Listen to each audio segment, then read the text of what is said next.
We'll give you the real data from the modeling and from the finances and from the permitting side and from what you are likely and what you're not likely to be able to do. But really, the best thing we can do for you is to find things that don't require maintenance every single year. So we'll look at everything, but to answer your question, there's no river warden to go out and maintain the river.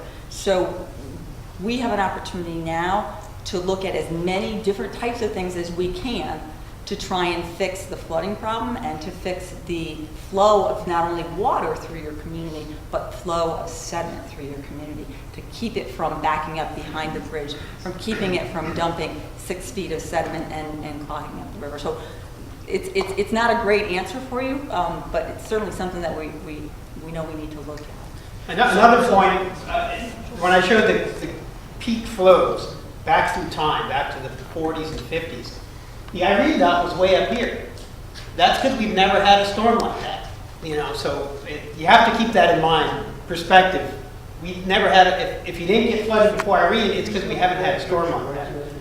Well, it was a combination of it being a very wet summer and wet fall, and then all the rain we got combined with all the locks that came down through the creek. Yeah. And bottleneck. And debris jams are. So we know that the 28 bridge is the main focus. Yeah. And the main culprit. Yeah, and Eric asked me to pull this up. I mean, these lines represent the different magnitude floods. And again, I just put these up as examples. We haven't calibrated our model yet or anything, but this is a 10-year flow. It's going under the bridge. Yeah. The next flow, which is, can't even read this, it's the 25-year flow is going right over the bridge. I've been in the fire department for 30 years, and I've seen a bunch of water going over the bridges. At Irene, it went over the 28 bridge, but it wasn't going over the Green Bridge right before it, just because of circumstances. I don't know.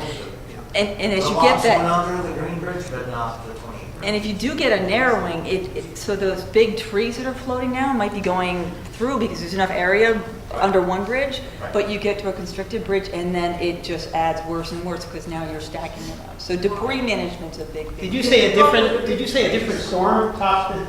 This picture right there that he has up there now. Oh, okay. You've never seen this over top. You're talking about the bridge. Don't worry about the bridge. What about the stream right out here from here to the bridge? That has never been filled in before. Like the gentleman said, they used to come in and take rocks out of there, all the people here that work. You walk out there now and look where they dug the creek out before, when they needed fill and everything, where did they get the fill they bought? Why didn't they take it out of here? You go out there and look at that now, and every tree that comes down the stream where they had dug before with that big monster of theirs, right there leaves all the trees. And the water comes down, it hits that, and I don't care if it's a bridge or if it's a marble, it's going to go around it. And right in front of my house, that thing was that deep when I moved there 27 years ago, and now it's like that deep. And it keeps doing it every time it storms. I have pictures at home that when the water was that far from coming over top of the dam, or the dike, as you would call it, dike. I stood on that dike and took pictures, I can bring them, and all the way across that whole creek, there was nothing but water flowing, because it had a place to flow. It went right down through underneath the bridge and into the reservoir. When did they take the thing out of the bridge, the debris? After the girl in the canoe got caught into it. Oh, now we gotta remove it because it's a danger thing. What are they gonna do out here? They're gonna wait until we get another storm. Boom, you got all that crap out there. Why can't they even take the dead trees out? We used to have a gentleman who used to go down there and get it for firewood. DEC told him, you can't do that because you're disrupting property. The guy is using it for firewood. There was a lot of energy in the stream after Irene, all these hundreds of trees, that was energy that we wasted. And I also think dredging is a big important part, because the water, as the sediments fill in, the water has no place to go but out. If we would dig the sediment out and put it on the side of the stream, you don't need trucks, you just need the big loader to load it on the side of the stream and just make it deeper for the water to flow through, give it more volume. So Someone back there has been waiting patiently. I have a question, because I want to get even prior to Irene. I've been here over 30 years. My house had never flooded. I live right down the road. What happened to the Army Corps of Engineer in all of this? That's question one. Questions two, I stood on that green bridge and the water didn't go over the bridge, just, you know. I have ankle deep in water. And the other thing is, all of these banks, they're all undermined. What happens? I mean, I fixed my own, and it's really, I just put sand and dirt in. I really didn't have an engineer do it. But, you know, we get another high flood, and that's all going to melt away.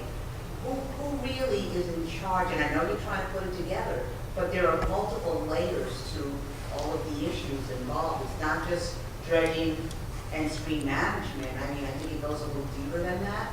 And if we got this sort of so-called grant from Albany, which you know where it is, but anyway, who's ultimately in charge of doing the repair work so that then you can get to other things also? So you are absolutely correct. This is a multi-layer problem. It is complex. If it were simple, somebody long before us would have solved it. The conveyance of water through the river is something that is critical. So water, and I like to use the garden hose. I talked about this last week as well. When you have a garden hose and you have water flowing out of it and you put your thumb over half of it, what happens? It starts shooting out because it's moving much, much faster.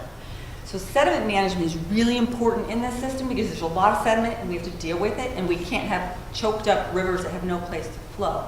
However, if you do just dig deep and put the sediment on both sides, that water is going to be screaming down the river. And as soon as it hits something that bumps it a little off course, it will be going at such a destructive velocity that we don't know necessarily where it's going to go next. We need to be really careful that we evaluate alternatives that don't result in worse destruction than we already have. So the undermining of the banks, sure, we could go down and dig 5, 6, 7, 10 feet down, and your banks would fall in. Yeah, but you have riprap, that's all gone, you know. So we really need to look at the whole picture. What happens if we do A? Does B, C, and D create something more troublesome? For instance, and we talked about this last week as well, you've got your base of your river that's large cobble, a pretty rough surface, and underneath that and these parts is a lot of clay. If you go and we need to figure out what that depth is and where that base of the river is. And this has happened in many places throughout the Catskills, and maybe next time we can show you some pictures. If you go and you punch below that, and you hit clay, now that river is just got nothing holding it back. So we need to be really mindful and looking at alternatives to make sure that we look at the right combination of the width, of the depth, of the sinuosity of the river to see what is going to actually want to do two things. We want to slow the water down, and we want to lower the water surface elevation. There's a number of ways that we can look at doing that. Sediment management is just one part of the equation, and I can tell you one thing, it will not be the silver bullet. We will absolutely need to look at a whole variety of different options if we're going to find something that works, that's going to be affordable, that's going to be sustainable, that's going to be a long-term solution. So everything is on the table, but I do want to caution folks that sometimes more of a good thing is not a better thing. So we just need to bring the balance to the table. Over on the beaver field, when we asked them about digging out in front of the creeks out here, well, that's feasible. We're thinking about doing something like that. But yet on the other side of the little beaver field, they opened it up as wide as this whole building. And for what reason? It's only a stream that runs through there this wide. It didn't even flood during the last flood. But yet they're worried about that over there, but they can't take us something over here because they want to get rid of the people in this area. That's what the big thing is, I think. Because when I've been in this town all my life. All my life I've been here. And the house below the bridge in Phoenicia, I was born and brought up in that house. And we never, from the time I was born until 1955 when I went to service, we never left that house during high water. Never, ever during high water. It's only now that all the scrap is building up, all your debris in the creek, why can't they at least take some of the debris out? Let the stream flow. If it's going to flow, it'll have a place to go. I don't care. You're talking about clay. Clay is 20 miles up the road. There's no clay down in this area. Never has been. It's all up above Phoenicia or in the Chichester. Chichester. It's Byron Stern there, right across from you. Yeah. That's clay, that's why that blacktop keeps going in. Falling down the hill, Oh, that's right by Sue's, yeah. When they do that dike, there's never buried there. It's just I just want to respond to this. So the Army Corps of Engineers does come out and do projects. They build levees, they build dikes. They are not in the business of maintaining rivers. The Army They Corps, can fix this dike, they can come back and fix this. what the Corps traditionally did is they would come out and they would build one of their flood control projects, and then they would turn it over to a town, to some entity, to the state in some cases, and then they go away with a maintenance agreement, sometimes for somebody to maintain that. So the Corps is not necessarily bound to come back here and replenish something that was destroyed or to create a new project. The town of Shandaken is who is driving the bus on this analysis for the townspeople. So, you know, we are going to be identifying potential funding.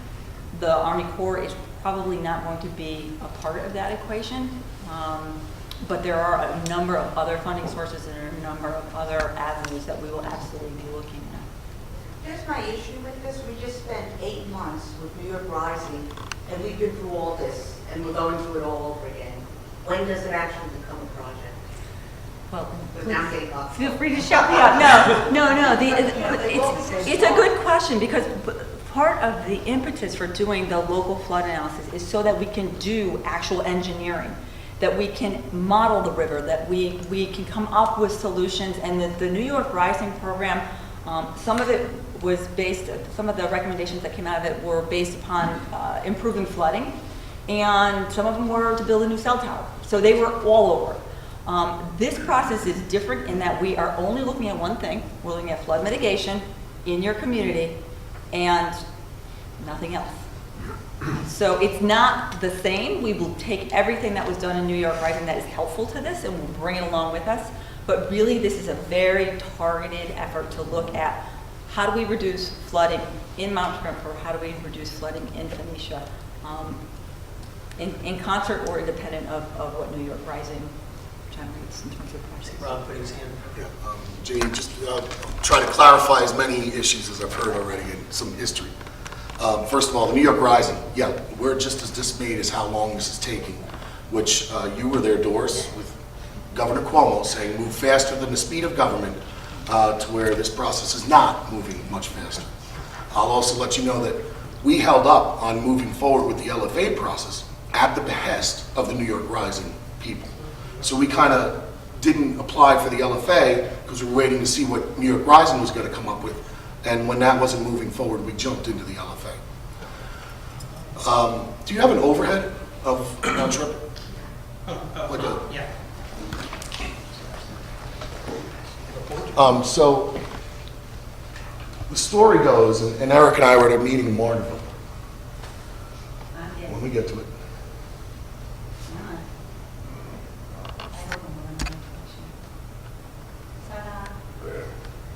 That's about it, Susan. Like, yeah, we've got other Yeah, so maps. there's the Route 28 bridge. Here we are at the Emerson.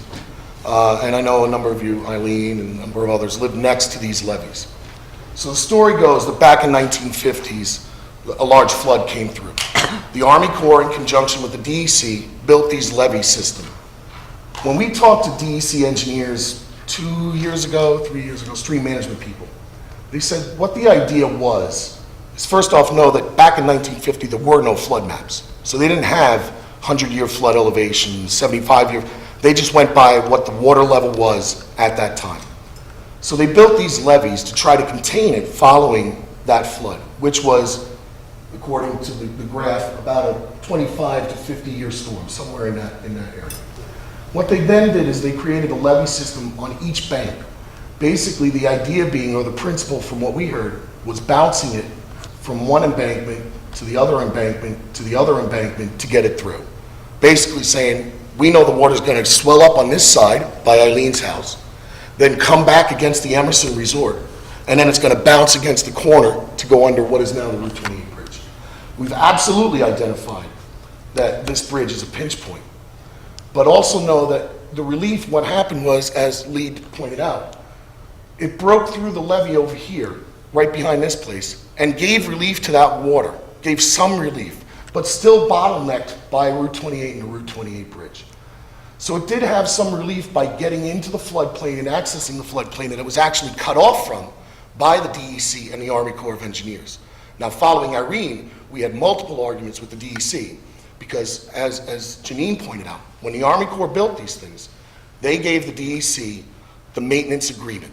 They were supposed to maintain it, and we know it. I remember when I was on the school bus going across this bridge and see the excavators and the bulldozers pulling out the gravel bed.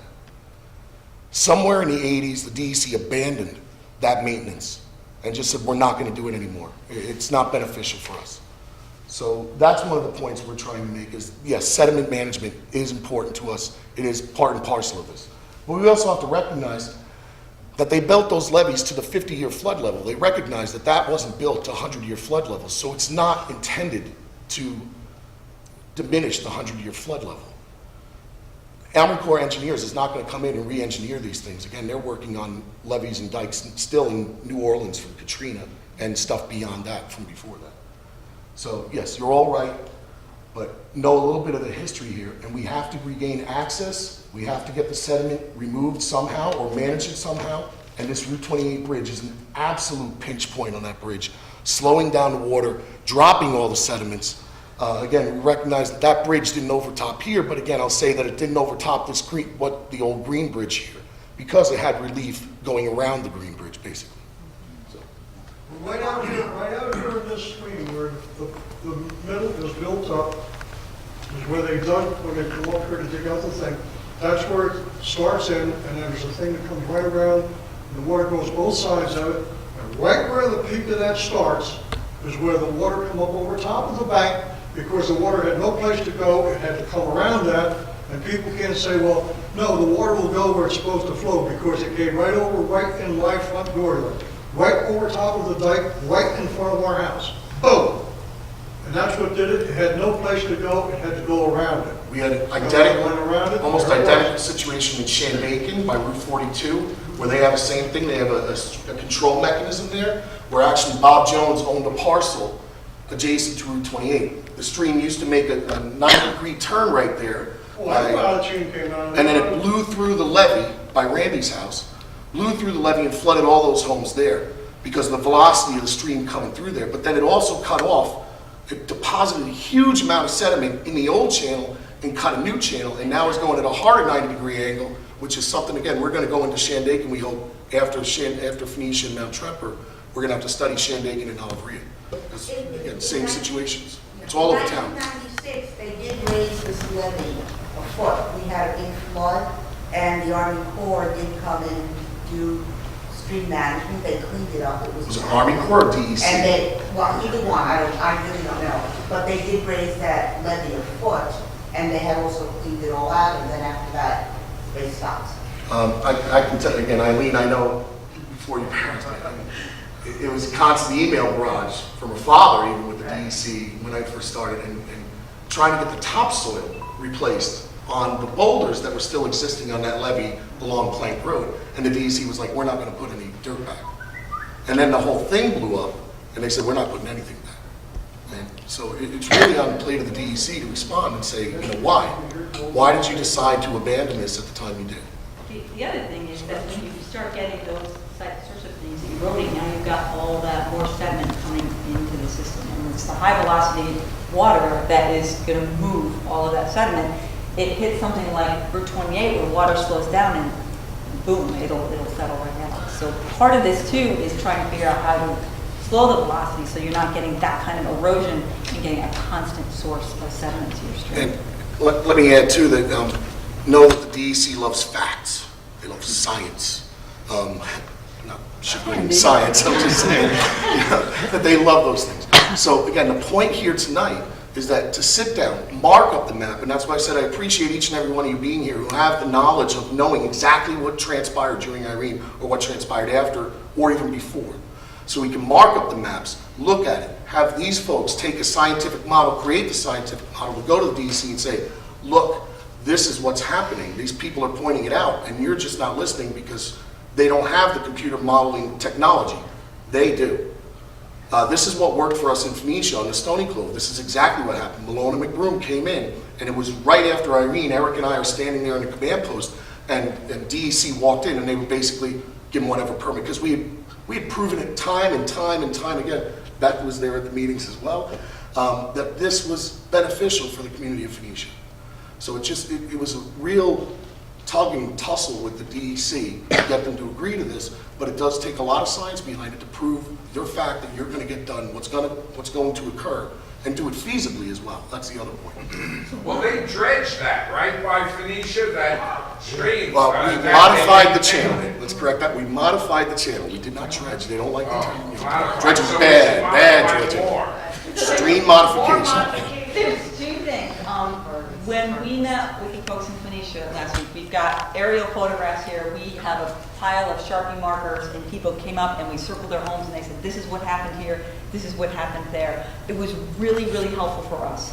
So hopefully, and we'll stay and listen to anyone else who has comments, but after, I'm hoping that folks will stay and work with us with the maps to show us what you're telling us about. I think that'll be really helpful. The other thing, we have two handouts up here that give some just sort of basic background information on flooding, on the LFA process. I don't know that we have enough for everyone in the room, but if we run out, we can certainly get them to you and get them posted. I just encourage people to take a look at that as well. Yeah. Up until about 14 or 15 years ago, the DEC made it very easy for local contractors to get gravel sealing permits. And I myself had 5 or 6 year after year after year. The DEC oversaw that work. It cost them nothing. And local contractors were able to remove gravel from areas that the DEC wanted gravel taken out of the stream. We dealt with a fellow from Fisheries named Jack Isaacs, who was wonderful to work with as far as oversight. He had to be notified when we were removing material, and he was very strict as far as we couldn't go within 12 inches of the water line and so on and so forth. But he would set up areas and say, we want, you're permitted here, we want to extend your permit right below the bridge. We want to move 8,000 yards of gravel out of here. And, it was such a simple process. It cost nothing. It benefited local contractors and local people in that we had a source of inexpensive material, and it got this volume out of the bed. Now, it wasn't dredging per se. We weren't in the stream bed, but it gave, when the stream went out of its banks, it gave the banks volume to accept this water. Now, how did we get away from that? How did the DEC cave into the DEP, and now nobody's allowed on the stream to do this?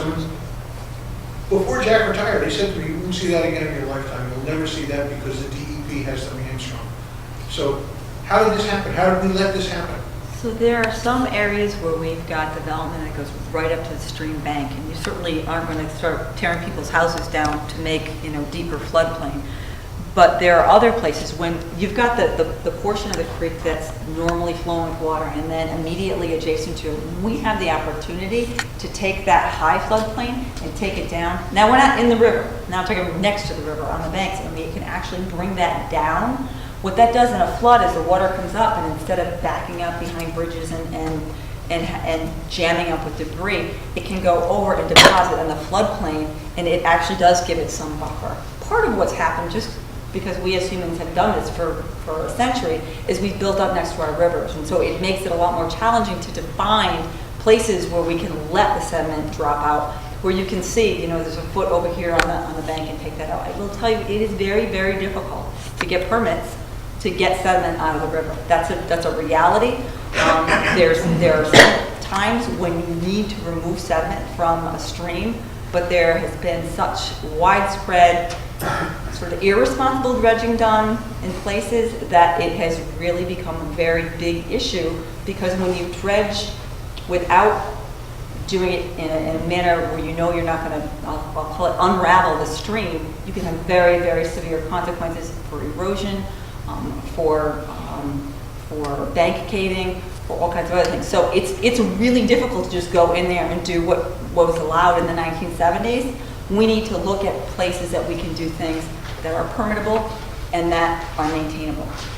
So there's a lot that has changed in the climate in terms of what people can and cannot do in the river, and we need to let you know what that is as well. So there's going to be constraints that we will have that some of you don't remember having 30 or 40 years ago, and so we'll try to work within that. Well, having lived at a certain place for 30, 40 years, and you can see the stream, and then in the middle of the stream it starts building up a pyramid of round stones that have accumulated over the years. Tree trunks. Why can't we get rid of that, put that in metal bags or metal cages so it doesn't erode, and put it on the side of the stream so it would protect the side of the stream and wouldn't make the boulders roll away? You know, it's what I think. Metal cage. Yeah. There's as much gravel in the creek from here to Rock Cut as there is from where you did your studies. If you go down what we call Ricely Corner, right down here, and you just look upstream, you'll see the gravel on the right-hand side. It's been deposited over years, and it forces the creek on this side. It's gonna jump that dike every single time. It's got nowhere else to go but over here and into the flats and down along 28. You look at the Green Bridge, the other side of it, the water used to go around that abutment, both sides. All the water's forced to this side now. You've got a gravel bank, it's gotta be 100 and something yards long, gotta be 8 feet high. And that's You're pushing the water this way. That's right. It's no longer the natural stream But bed. David was talking It was about 30 years ago.